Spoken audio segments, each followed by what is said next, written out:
Chainsaw Man, episode 6, Killed Denji. So we start off the episode where the last one ended with the group discovering that they're in this kind of endless loop. So we have moments where they tell Kobeni to do like a double peace sign, and she does. And they run down the stairs, only to end up right back in front of Kobeni doing the peace sign. And then, of course, we see Kobeni freaking out. But yeah, they discover that they're stuck on this specific 8th floor. Like, we have a scene where Aki goes into one of the rooms, and then he sees a window, but instead of the window leading outside, the window leads into another room. So he goes through the window into the other room, opens up the door, only to discover that he's back in the same hallway that he just came from. So no matter where you go, you end up right back on the 8th floor hallway. This is a very character-heavy episode. There's not that much action at all. So yeah, they're chilling out in one of the rooms. They're trying to figure out like what to do. They know that they can't go to the windows. They can't do the floors. The elevator's not working. They even end up trying to go through the ceiling, but that doesn't work. Yeah, Denji's like, do you think it had anything to do with Power? Because Power killed that head demon in the previous episode. Do you think that like once she killed that demon while it was using its power, we're now stuck in this situation? And of course, Power gets pissed off. But Aki explains that no, once the devil is killed, any power that they're using, any spell, illusion, whatever magic that they're using, goes with it. It disappears. Yeah, they discovered that that head demon was actually a trap. And this demon is actually very intelligent. And then, of course, Kobeni freaks out. She believes that they're going to starve to death. Arai tries to comfort her by saying, like, Kobeni, like, you got to be strong. Aren't you doing this to make money to put your brother through college? And that's when we get a really sad backstory where Kobeni mentions that no, her parents forced her into this. Her parents basically gave up on her. They instead realized that her brother is actually the smartest of the two, and they want her brother to go to college. Even though Kobeni wants to go to college, they say that it's basically a lost cause. So they forced Kobeni to get a job, and her options were either become a prostitute or become a devil hunter. So she decided to become a devil hunter. And so, yeah, she's doing this against her will, basically. And, of course, she breaks down even more, and then Power starts laughing at her. Yeah, Power just loves like laughing at people's misery. But yeah, Aki also realizes that the clock has stopped. That even though they keep hearing the ticking of the clock, it is stuck at 8:18. So no time has passed. So they discover that they can't just wait out for more devil hunters to show up, because as far as they're concerned, no time has passed for our heroes. They're stuck in this void, basically. So that's when Denji's like, well, this is good, because that means I can finally sleep as much as I want. And he goes to sleep. And everyone's just kind of staring at him like, holy cow, he's actually asleep. How can he sleep in a situation like this? But yeah, Denji happily goes to sleep. He's later awoken by Himeno, who wakes him up and tells him, like, power and electricity like is still going, water's still going. We found some food, but the food was basically left behind from the previous attendants before they left. Like, so basically the previous customers in this hotel, when they were evacuating the building, they left some of their supplies behind. So they have very little food. Arai has barricaded himself in a room. He's basically having a panic attack. Kobeni is unconscious. Himeno had to knock her out because Kobeni was freaking out and trying to drink toilet water. Meanwhile, Aki is still searching nonstop to find a way out. And so the only one unaccounted for is Power. So Denji's like, what about her? And Himeno is like, well, I think there might be something wrong with her. And so Power basically says that she came up with a plan. And that plan is that she's going to win the Nobel Prize. She's going to win the Nobel Prize so that people will treat her like a god. They would fall in love with her. They would make her the prime minister. And then as soon as she becomes prime minister, she's going to make a 100% sales tax. And Denji's like, nah, she's always like this. And Himeno's like, oh, okay. So yeah, I guess Himeno thought that Power was like freaking out like everyone else was. But no, Power is always just weird. And that's why Power is best girl. I don't care what any of you other stands like to say. I see you Himeno fans, you Kobeni fans, you Makima fans. Nah, Power is best girl. Always will be. And then, yeah, we just kind of get a flashback. Denji notices that Himeno is smoking a cigarette. It's her last one. He notices the brand. He realizes the brand's the same brand that Aki smokes. And then she's like, yeah, that's because I'm the one who got him into smoking. And we just basically get a bunch of flashbacks where we see Himeno's constantly trying to get Aki to smoke. He keeps saying no because it's bad for your bones. She's like, well, devil hunters die young anyways. Maybe you should smoke. He's like, nah, I don't plan on dying anytime soon. And she's like, I'll hold you to that because all my other partners died. And then the flashback continues where we see Himeno getting slapped in the face. Turns out that the person who slapped her in the face was the wife of her previous partner who died. And she basically explains that this happens a lot, that the friends and family of the dead partners, they can't lash out at the devils that killed their loved ones, so instead they lash out at the partner. It's just something you got to deal with. And Aki instead walks away. And then he comes back and he tells Himeno that I put gum on her dress, on her clothes. So she's going to be walking around with gum stuck to her. And he says that you should fight back when people try to hurt you. Like, you shouldn't just sit back and relax. There's no need for you to feel guilty. Then, yeah, we get another flashback with them meeting, and eventually he takes a cigarette. He's like, all right, I'll only try one. So, yeah, Aki comes into the room. He asks for a cigarette. Himeno says this is the last one, pointing to the one in her mouth. And then we get more material for you. Himeno, Aki shippers where he goes, and he takes a cigarette out of her mouth and starts taking drags from it. And Denji's like, that's an indirect kiss. They kind of ignore him. But Aki says, we have big problems. The devil that Power killed earlier is not only back, but it's bigger. And they go out into the hallway and they find out that half the hallway is blocked by this giant mass of flesh. And it says, you're stuck in here, but I'll let you go. I'll give you guys a contract. Kill Denji, dump his body in front of me, let me eat him, and I'll let you all go. And of course, Kobeni hears this, and she has a knife in her hand, and she charges at Denji.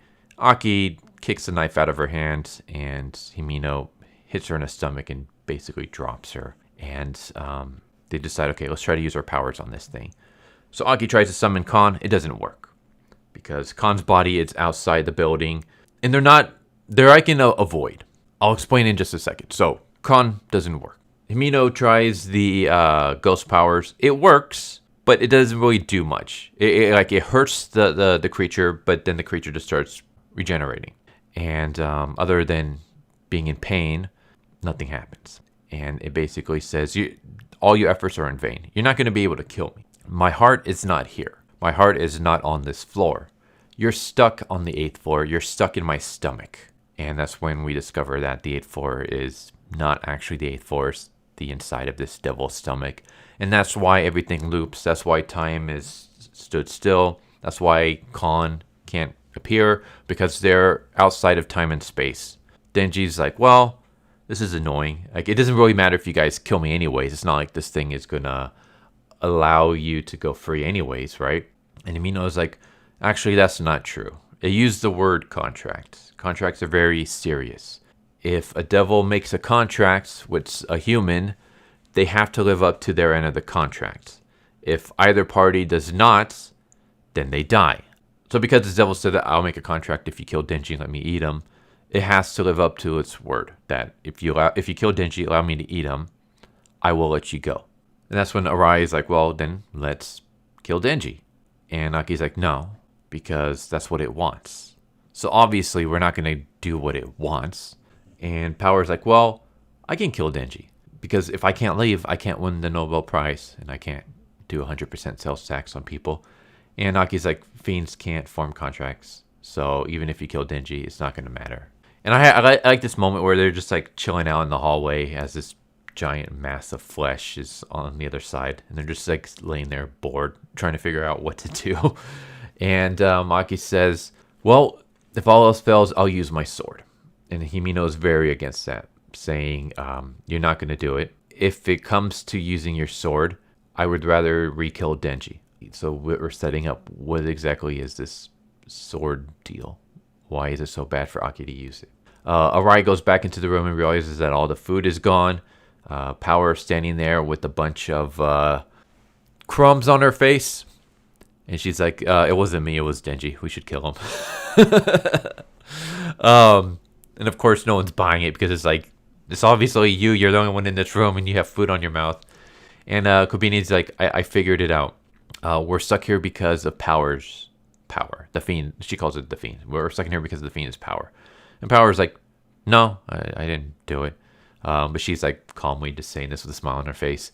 And Arai is like, Power's the blood devil. This has nothing to do with blood. And Kobeni's like, you're siding with the devil? You're a spy, aren't you? And I love this line. Power's just like, he's spicy. Like she does a pun off the spy.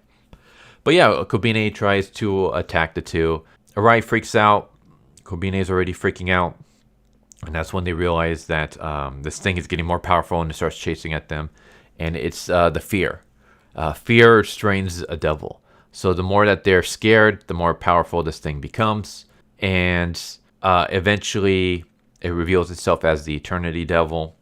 And it actually flips the room vertically. So yeah, the floor starts tilting. It's trying to like slide things into its mouth. But they're able to not fall into its mouth by jumping into a room. And they're basically looking down. So now instead of the Eternity Devil being across from them, it's below them. And it just keeps saying, give me Denji's heart. And even Kobeni is like, somebody just kill Denji. We're running out of time. Just feed him the devil. And Aki's like, all right, I know what I'm going to do. I'm going to use a sword. And he goes to use a sword when Himeno uses her ghost power to keep him stuck. She uses the ghost power to wrap around him. And that's when Himeno says that the sword takes a lot of years off of Aki's life every time he uses it. And he's too young and he has a lot to live for. I'm sorry, Denji. So then Arai dives on Denji, holds him down for Kobeni to rush over and stab him. But instead, Aki overcomes the power of the ghost and throws himself in front of Denji and takes the stab for him. So everyone's watching shocked as Kobeni stabs Aki. And Aki says that Denji's the only one other than me who's gung-ho to go after the Gun Devil. He's the only one willing to put up a fight. He's the only one that wants the Gun Devil dead as bad as me. I can't kill it by myself. I need as much help, as many devil hunters with guts to fight it as I can. So I can't allow you to kill Denji. So even if it costs me my own life, I'm not going to let Denji die. So Denji tells Power, okay, you can use your blood powers to kind of slow down Aki's bleeding so he doesn't bleed to death. And Power says, I only really have control over my own powers, but I can try, because if Aki dies, then I'm going to have to find someone else to cook for me. And yeah, Himeno's just standing there shocked, realizing that she almost got another partner killed. And then that's when she finally has her mental breakdown. And Denji finally steps up to the plate. He realizes that this thing is afraid of the chainsaw. I noticed that it was screaming in pain earlier when Himeno attacked it. It seems to be freaking out about my chainsaw powers. That's why it wants one of you to kill me for it. It doesn't want to kill me itself because it doesn't want me to get close to it. What I'm going to do is I'm going to give it what it wants. It wants to eat me, fine, it's going to eat me. But it's going to be in a lot of pain when it does. I'm going to release my chainsaws. I'm going to give this thing so much pain that it's going to want to kill itself. And so Denji pulls the cord and then jumps into the mouth of the Eternity Devil. And that's how it ends. So yeah, we didn't get my favorite scene. It wasn't in this episode. Should be in the next episode. If you guys haven't seen my reviews for the previous episode, let's just say it involves Denji and Power in an elevator. And I'll leave it at that. It's one of my favorite scenes in the manga. I can't wait to see it animated. I hope it lives up to the hype that I'm giving it. Because I built it up so much. But not that much action. But just a lot of more character development. We see how these characters deal under stress. And yeah, we basically realize that this is a team that absolutely sucks at being a team. We have Denji who sleeps instead of trying to help figure out how to, get out of this mess. We have Power who takes comfort in everyone's misery, eats everybody's food, and instead is using this plan to brainstorm ideas on how she can make life even worse for humans. We have Kobeni, who's just constantly freaking out. Same with Arai.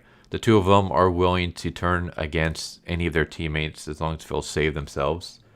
Himeno is okay at first, and then as soon as Aki is in danger, or is being threatened in some way, she immediately is willing to throw anyone else under the bus to protect him. And Aki is like the only one who's like trying to work together with everyone and keep everyone on the straight and narrow. So yeah, this is a terrible team. Like with friends like these, who needs enemies, right? But yeah, I like this episode. I love just the horror of being trapped in this. I don't know. I'm one of those people that I love horror, the horror genre, and I love stuff where like it's like single location, and it's just coming up with the unique ways to get people stuck. Like, how can we keep someone stuck in this room? For example, Saw, the first one, beautifully written. The rest of them not so much, but the first movie, like, how can we keep these two characters stuck in this bathroom?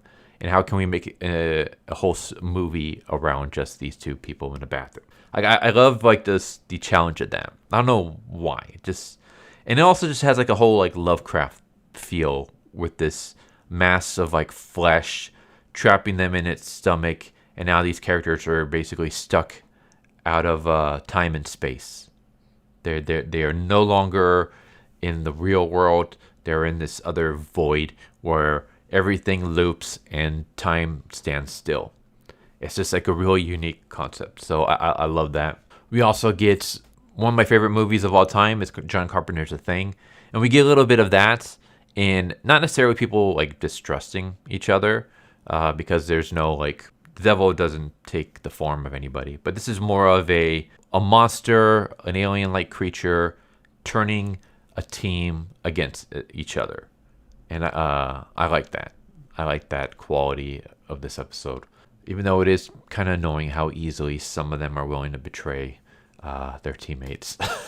I basically, let's just say that this episode has a lot of things in it that I love. So this was a great episode. We get character development. We get to see how the dynamics work. We get to see more backstory of these characters, how they react under pressure, some of their goals, what they're willing to do to achieve those goals. We also just get funny moments, mostly with Power. Yeah, pretty much every funny moment in this episode was with Power.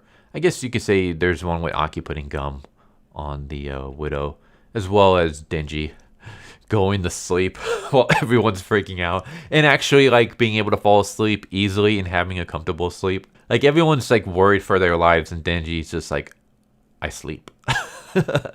So yeah, great episode. I loved it. This series is just, it continues to be fantastic. But there you go. There's Chainsaw Man episode 6, Kill Denji. Hope you enjoyed the video. Hope to see you next time. Take care, everybody. Later.